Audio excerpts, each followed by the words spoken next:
r/NoSleep. Posted by CIAHerpes. I found the bottomless pit from the Book of Revelation. There were rules to survive. Part 1. Back in 2012, I believe I stopped the apocalypse. I remember staring down at the endless hole in the desert with wonder and awe. It seemed to go on forever.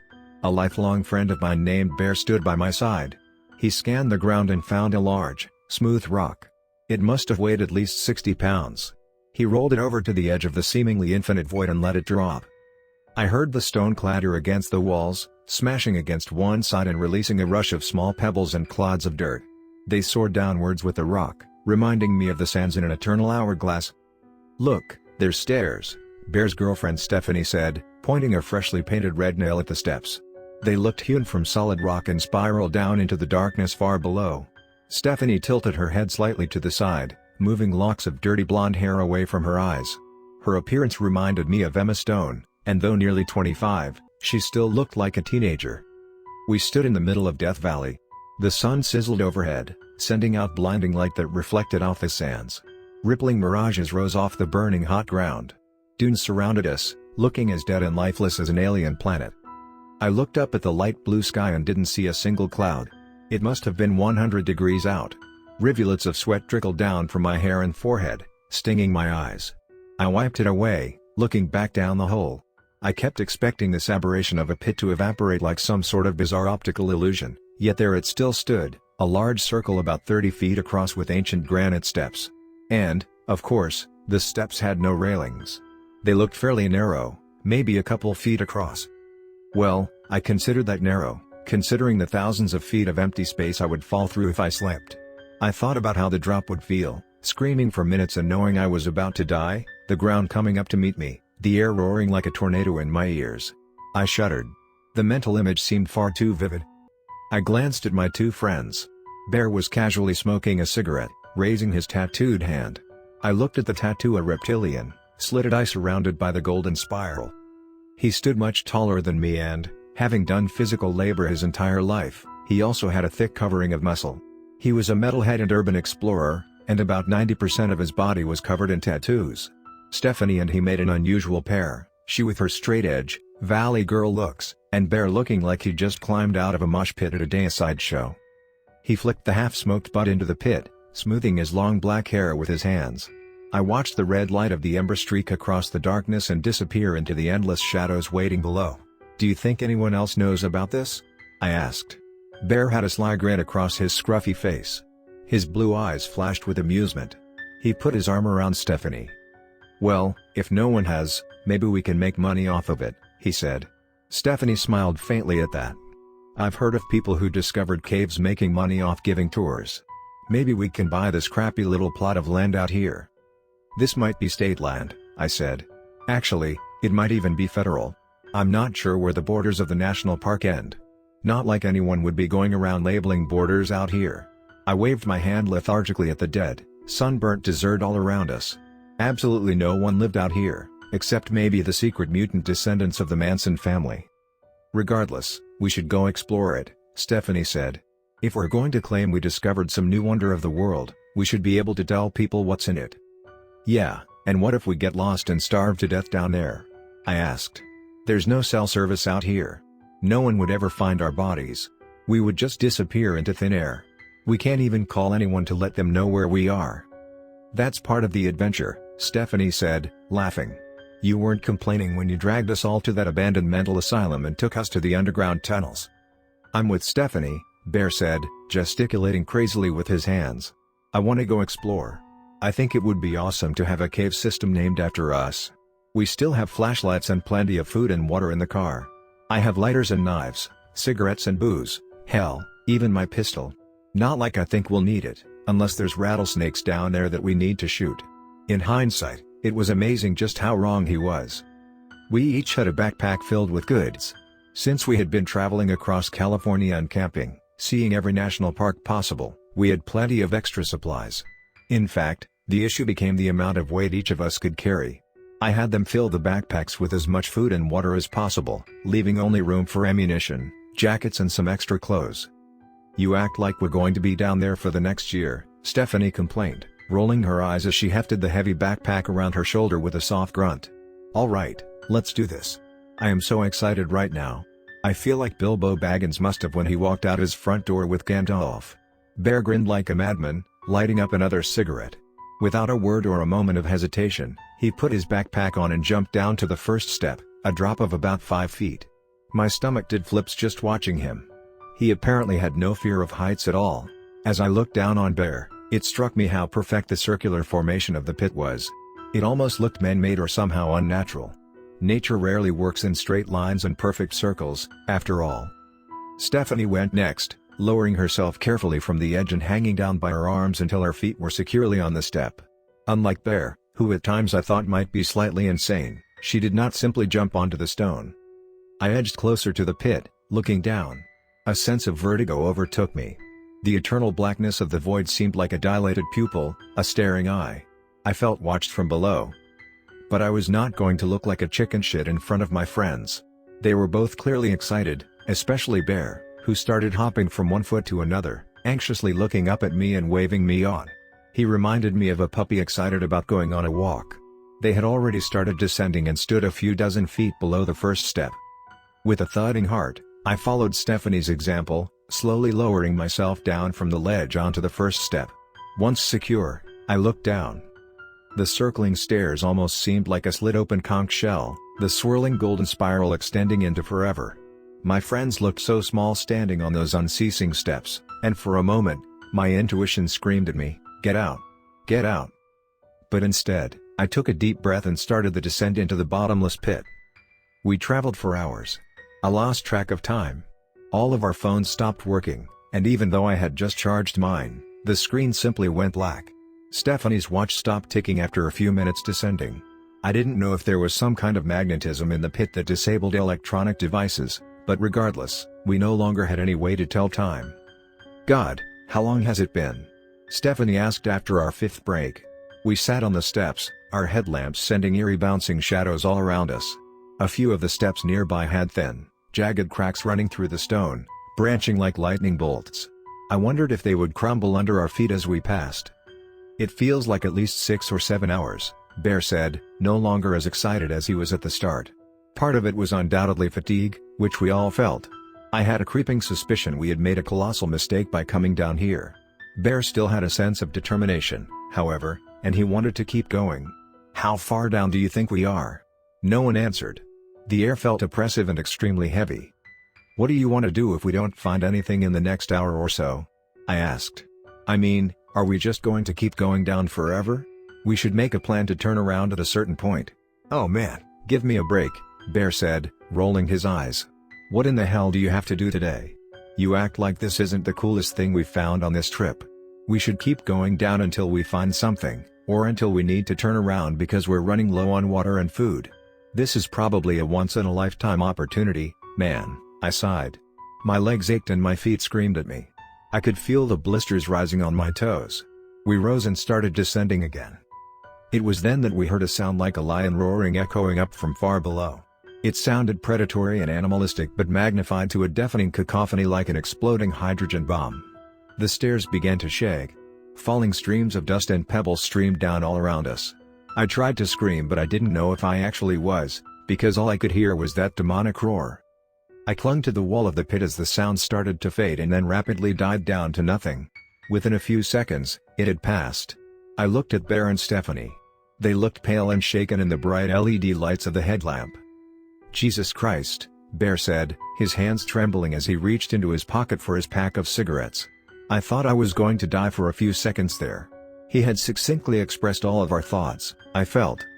"We can't keep going down," I said. "This is insane. What if that was an earthquake? What if there's more aftershocks coming?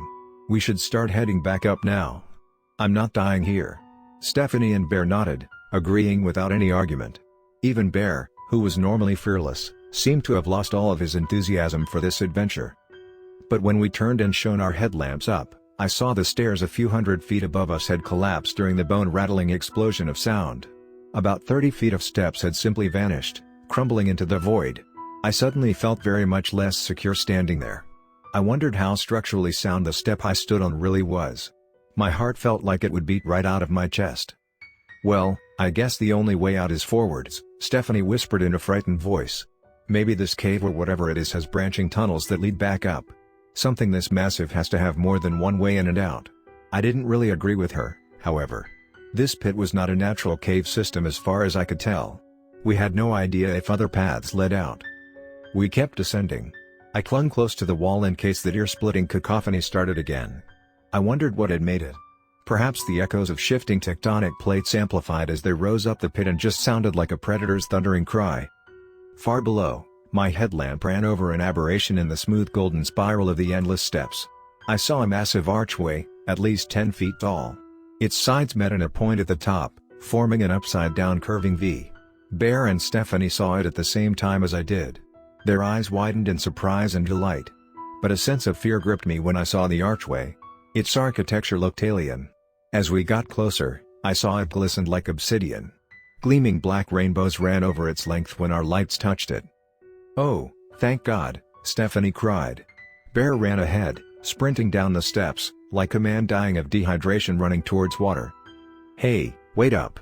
I called, feeling suddenly very vulnerable. I looked down the stairs. Far below me, I saw a thin crack that ran down the wall of the pit for hundreds of feet. I caught a glimpse of a face peeking out of it. The creature had bone-white skin and pure black eyes. Its features seemed a combination of human and demon. Its insane rictus grin showed many sharp, long teeth. Within a fraction of a second, though, it disappeared into the crack, and I wondered whether I had really seen it. Perhaps all the darkness had caused me to start hallucinating. I knew that prolonged sensory deprivation could cause hallucinations and potentially bizarre experiences, having tried sensory deprivation tanks both sober and after eating magic mushrooms. Stephanie and Bear stood in front of the obsidian arch, peering down a massive stone tunnel. The ceiling towered 30 feet overhead. Sharp stalactites hung over our heads like waiting guillotines. Natural formations of glimmering marble and jewels jutted out of the walls of the light brown rock. Bear ran forwards, laughing. He stopped at the first cluster of gems he saw. They looked like the petals of a multicolored flower, green, white, red, blue and black. "These are diamonds," Bear said, awed. "This is opal, this looks like jetstone. That's definitely a sapphire and the one next to it is an emerald." He stood up straight, looking back at me, his mouth hanging open. "Holy shit, Juan, we're rich. None of us will ever have to work again." "We still don't even know how to get out of here," I reminded him. I kept checking our backs, and I thought I had glimpsed that white, staring face with the black eyes again. But it moved like a ghost. Every time I tried to shine the light where I thought I glimpsed something, there was nothing there. I felt like I was losing my mind. We kept walking for a few minutes. Smaller tunnels branched off the large ones periodically. We would hear soft moaning sounds and whispers coming from them. I could never pick out any words, as it came across as more of a low susurration, but it had the cadence and rhythm of speech. "That is so creepy," Stephanie whispered after we had passed our fourth branching tunnel. "It sounds just like voices and people whimpering, as if there were some medieval torture chamber over there." "It's gotta be some natural echo from the earth," I said. "There are sometimes subterranean rivers and waterfalls. If one was nearby, its babbling could get distorted in the tunnels and come across as whispering." But I didn't really believe the argument myself, even though I badly wanted to. "Oh my God," Bear said. He was out in front, walking ahead of us by at least 10 feet. So he ended up seeing the two bodies first. He started running, kneeling down over the girls. Stephanie and I followed a few seconds later. They looked like two high school students, still wearing their backpacks covered in pins about love and peace. The nearer of the two girls was clearly dead. Her entire body had swollen up like a tick after feeding, the skin turning green as rancid gases bubbled onto the surface. I couldn't even tell if she once had eyes or a mouth because the flesh had expanded so much. Her bloated body pulled against the fabric of her short-sleeved t-shirt, skirt and straps of her backpack. The other girl was a somewhat different story. At first, I thought she was dead too. I couldn't see any breathing and she looked extremely pale with a blue tint to her lips. Bear knelt down and tried shaking her. He got no response. Then he licked the back of his hand and held it in front of her mouth and nose. After a few seconds, he looked up excitedly. "She's breathing, though it is very slow and shallow," he said. "I don't know what's wrong with her." Her eyes started to flutter open, and she gasped. Her fingers clenched and she licked her dry lips. "Water," she moaned. "Please. Water." Bear immediately grabbed a bottle from his pack and held it up to her lips. She took small sips, pulling away and breathing hard after each one. But soon she had finished the entire bottle, then 2 more. The color started to return to her cheeks slightly, though that bluish cast stayed over her fingernails and lips. She motioned for us to get close, then reached into her pocket and pulled out a piece of paper.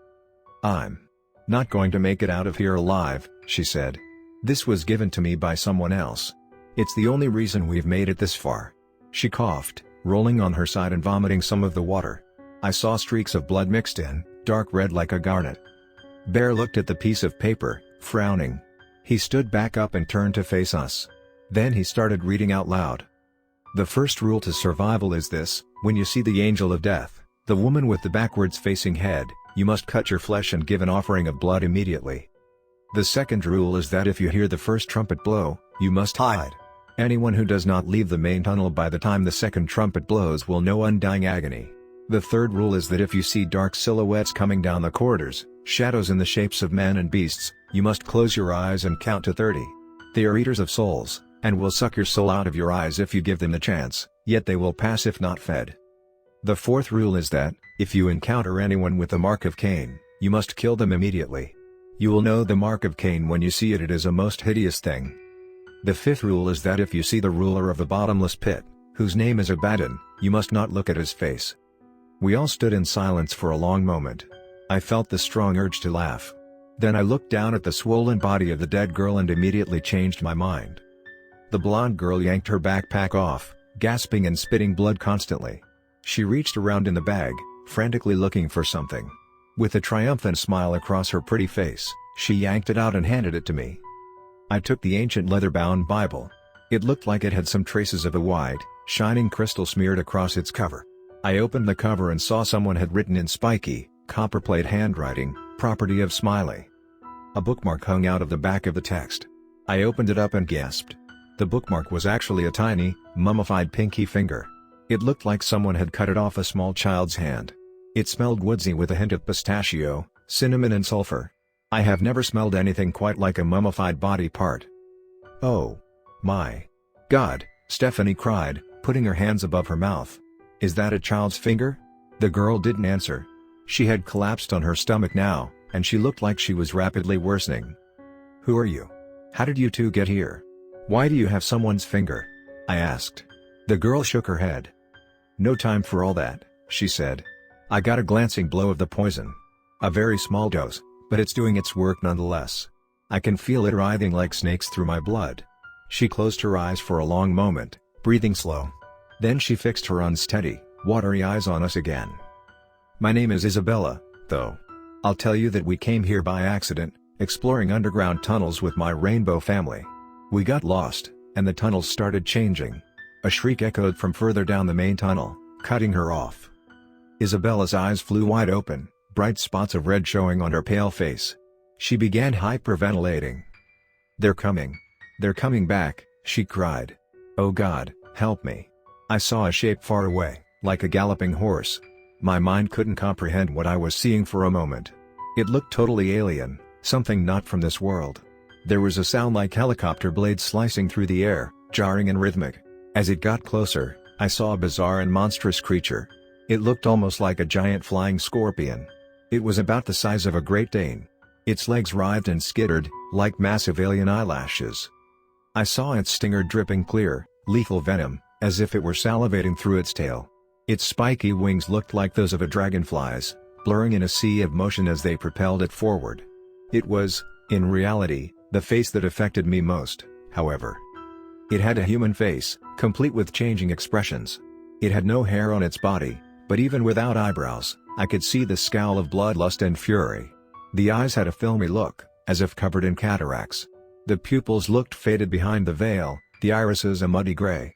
Bristling spikes stood out the top of its head, black, pushed-back quills with barbs on the end. Overall, the creature was one of the most instinctually repugnant and frightening creatures I had ever seen. Bear and Stephanie stood there, their mouths open, just staring. Isabella tried to crawl away. She had thrown her backpack to the side. "No," she moaned, "no." "Bear," I cried. "Shoot it. Shoot the goddamn thing. What are you waiting for?" He looked like a man waking up from a nightmare for a moment, his eyes moving quickly around before focusing on me. Then a smile broke out on his face. With the creature only a few steps away, I thought we were all dead. But in a blur, Bear yanked the giant black pistol from its holster. With a booming echo like a shout from God, he fired at the abomination's eerily human face. The head exploded in a fountain of bone splinters and bright blue blood. Its wings continued to pound the air crazily, and the body continued coming at us for a few more feet. Then it crashed to the ground, sliding, its stinger and tail still striking out at the air. I jumped back and saw Bear and Stephanie do the same. It landed on top of Isabella, soaking her in its blood. She screamed. The stinger continued to drip clear poison from its wicked-looking barb. I saw drops of it sliding off the creature's body and onto Isabella's skin. It burns, she cried, trying to wipe away the poison. But she was on her stomach, and with the creature pinning her down, she couldn't reach. Like some ancient Chinese water torture, the drops continued to fall, searing and lethal. "I need help, guys," Bear said as he tried to lift the heavy creature off Isabella. Stephanie and I went around, giving the stinger and poison a wide berth. I reached under its body. It felt slimy, cold and just revolting.